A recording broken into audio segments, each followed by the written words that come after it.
comme je voulais vous le montrer.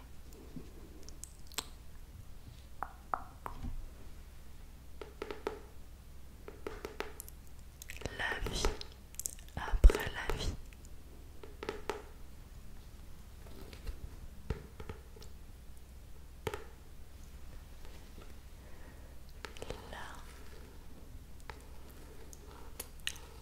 La vie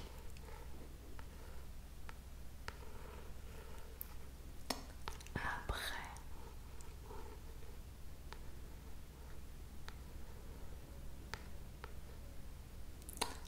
la vie.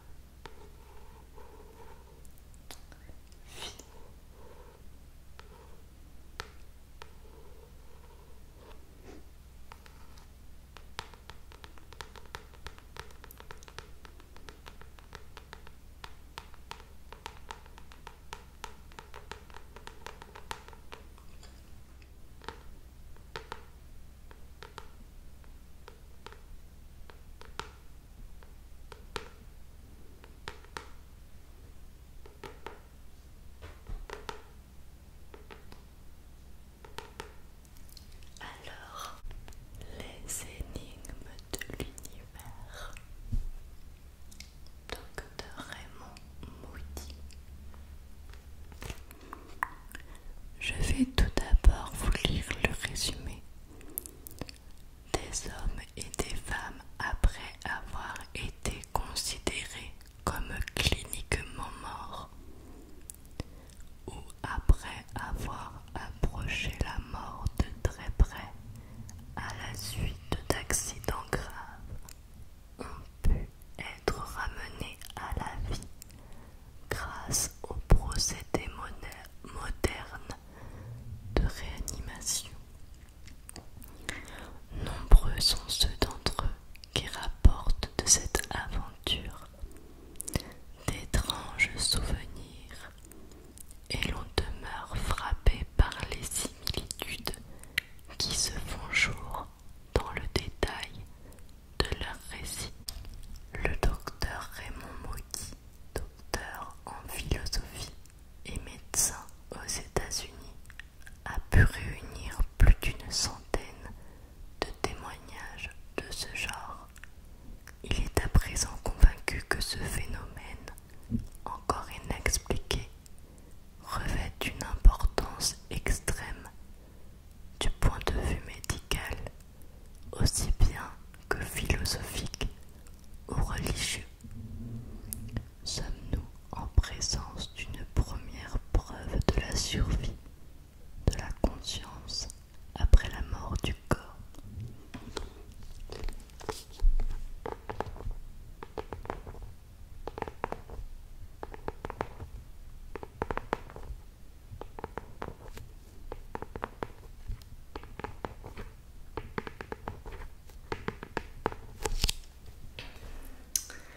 Je vais essayer de trouver un passage intéressant à vous partager.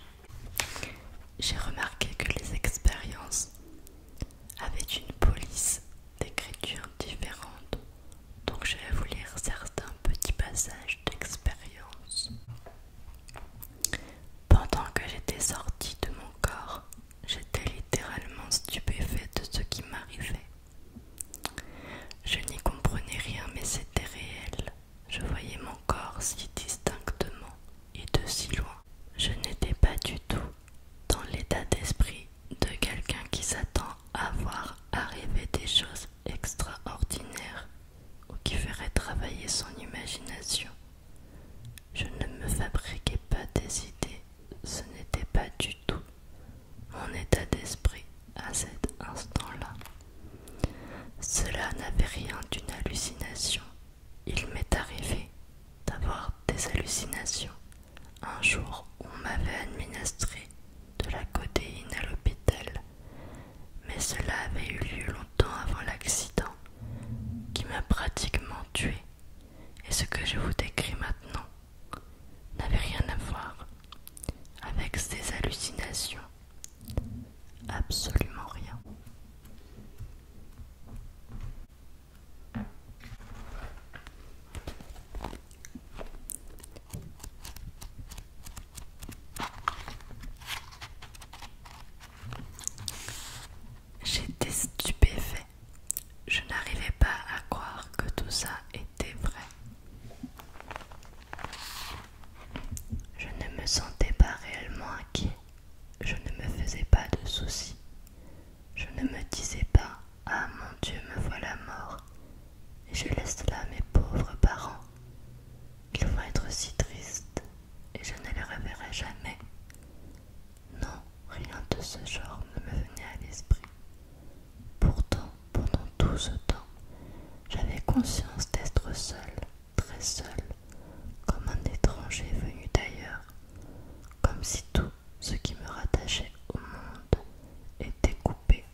si je regardais par-dessus leurs épaules.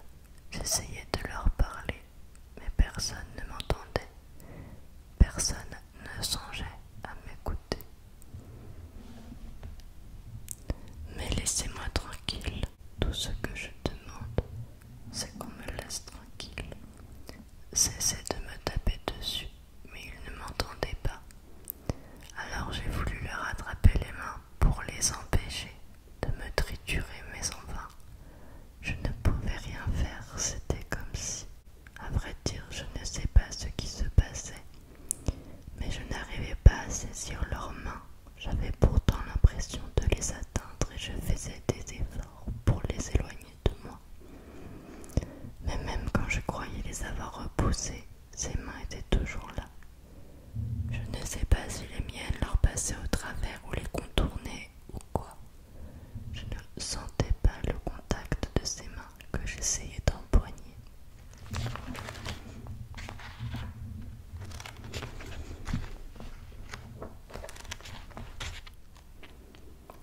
Ça m'est arrivé à la naissance d'un de mes enfants. L'accouchement avait été très difficile, j'avais perdu beaucoup de sang. Le médecin avait renoncé à me sauver et il a annoncé à ma famille que j'allais mourir. Mais moi, pendant ce temps, je me sentais très lucide. Et même quand j'ai entendu le médecin parler de ma mort, j'ai cru que j'allais reprendre connaissance. C'est à ce moment que je me suis aperçue de la présence d'un tas de monde, presque une foule, planant à la hauteur du plafond de ma chambre.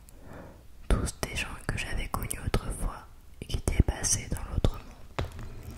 Je reconnaissais ma grand-mère et une ancienne camarade de classe et aussi d'autres parents ou amis.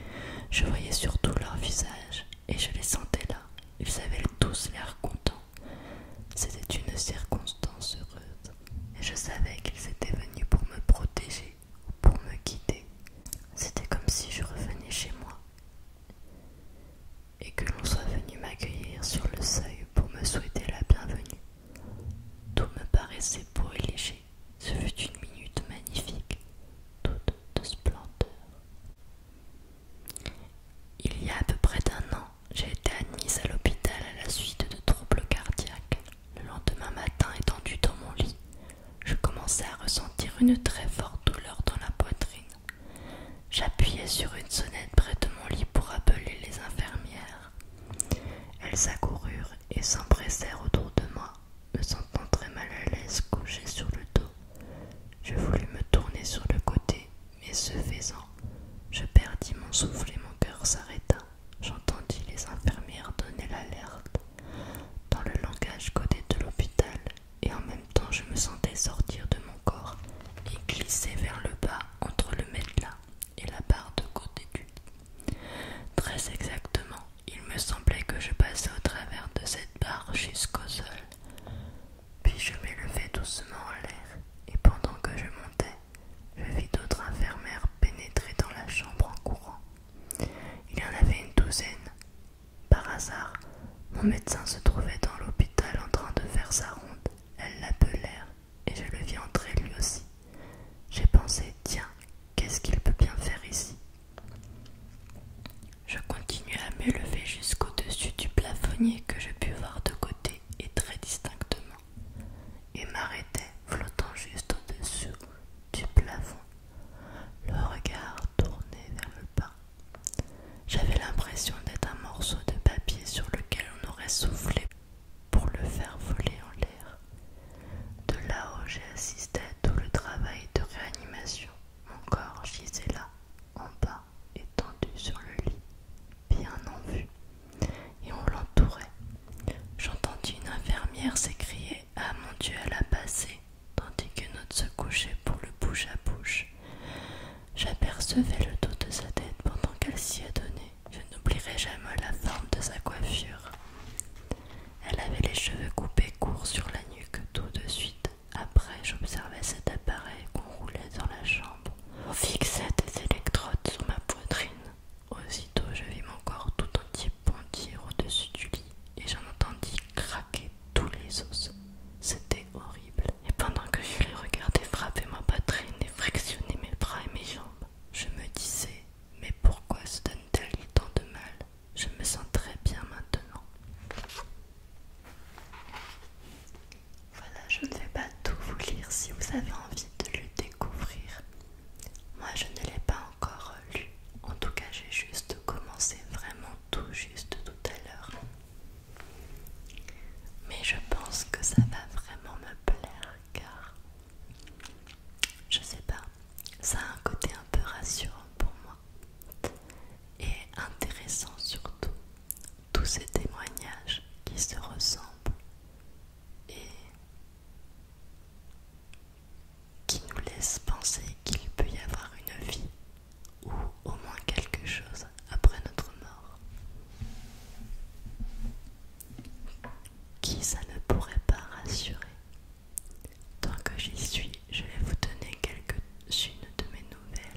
je vous ai dit, j'ai commencé la psychothérapeute la semaine dernière. J'y suis retournée cette semaine et j'y retournerai également la semaine prochaine, car les 3 premières séances doivent être assez rapprochées. Enfin, c'est ce qu'elle m'a dit et c'est vrai que ça me fait du bien. L'hypnothérapeute, c'est jeudi là. Mais comme je vous avais dit, je vous ferai un bilan des deux à la fin, entre guillemets, de cette thérapie complète que je m'octroie.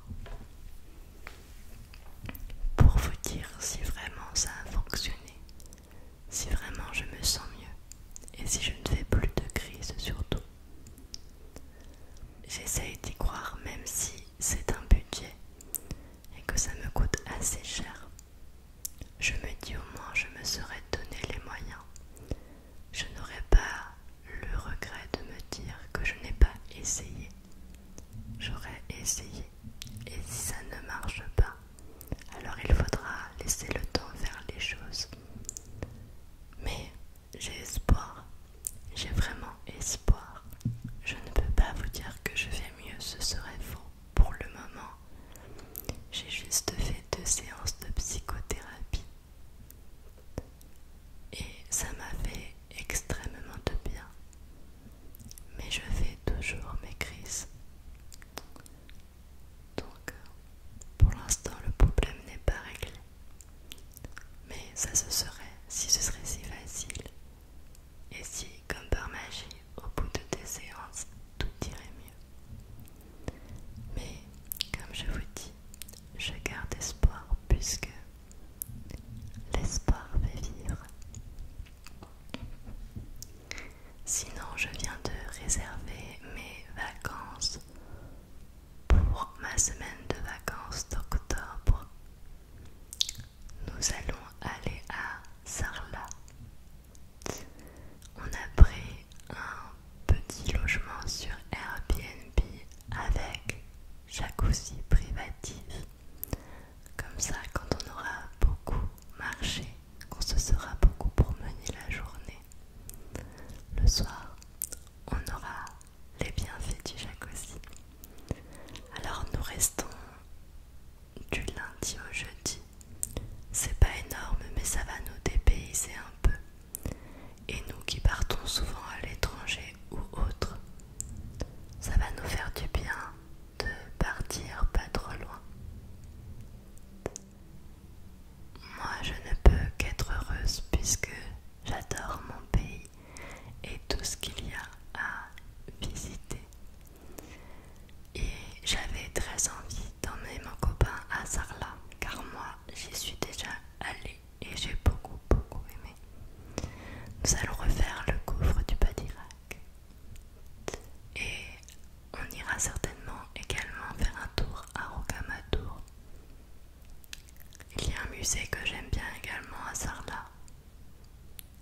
Voilà, donc on verra tout ce qu'on peut faire sur place. Et je vous dirai si c'était bien après. Voilà, donc désolée, ce n'était pas une vidéo vraiment très élaborée. Mais bon, des fois, je me dis, vaut mieux leur faire une petite vidéo détente, chill, sans trop de prise de tête. Des fois, c'est ce qui me relaxe le mieux perso. Donc j'espère que ça vous aura plu et relaxé.